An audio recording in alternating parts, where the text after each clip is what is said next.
भारत सोने की चिड़िया है। इसी कारण भारत में विदेशी आक्रमणकारी समय समय पर विदेशी आक्रमण करते रहे हैं। पूरी दुनिया को जीतने की चाह में सिकंदर, जिसे सिकंदर महान या अलेक्जेंडर द ग्रेट भी कहा जाता है, उसने भी भारत में आक्रमण किया। सिकंदर लगातार जीतता हुआ भारत की ओर बढ़ रहा था। वो किसी भी तरह भारत के हर हिस्से पर अपना अधिकार करना चाहता था।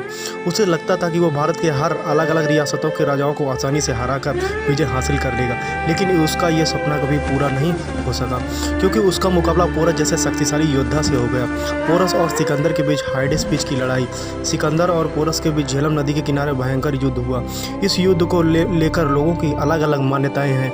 आज के इस वीडियो में हम जानेंगे कि सिकंदर और पोरस का युद्ध कब हुआ और इसके परिणाम क्या थे। तो आइए जानते हैं। तो हेलो गाइस, मैं हूं करण कुमार और शुरू करते हैं अजब गजब चैनल के माध्यम से।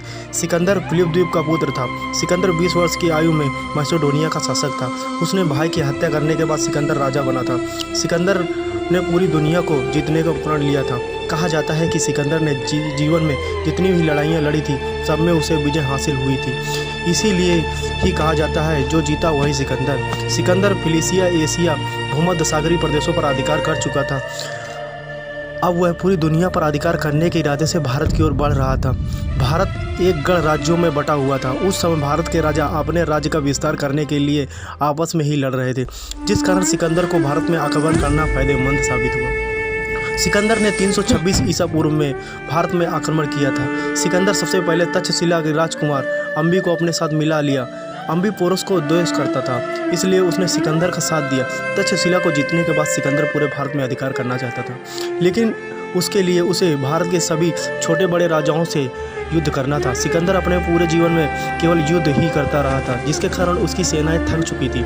आचार्य चाणक्य जानते थे कि अगर सिकंदर को हराना है तो सभी राजाओं को एक होना होगा, तभी सिकंदर को हराना संभव है। इसलिए चाणक्य ने मगध नरेश घनानंद से सभी राजाओं के साथ मिलकर सिकंदर के युद्ध लड़ने को कहा, लेकिन घनानंद ने चाणक्य का अपमान करके उन्हें महल से बाहर निकाल दिया।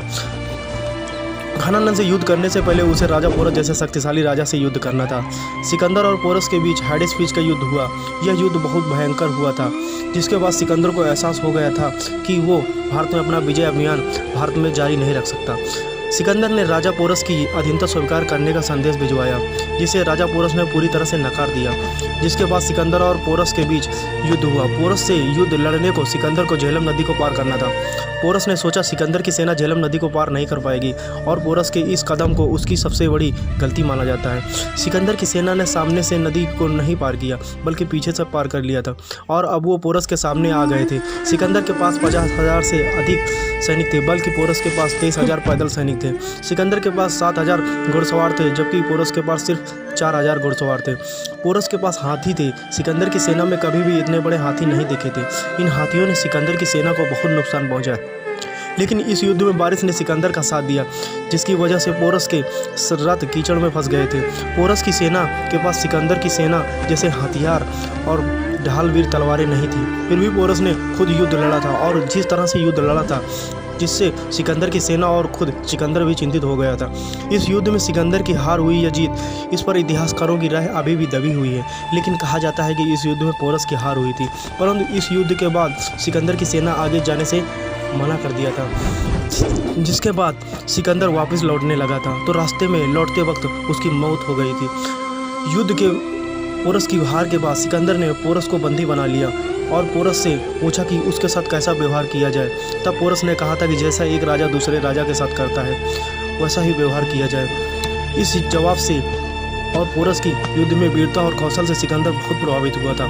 उसने पोरस को अपना मित्र बना लिया था और उसे अपने अधीन राज करने को कहा, और पोरस ने सिकंदर की मित्रता स्वीकार कर ली। इस तरह युद्ध ने भारत की दिशा ही बदल दी और सिकंदर की सेना जीतने के बाद भी हार गई।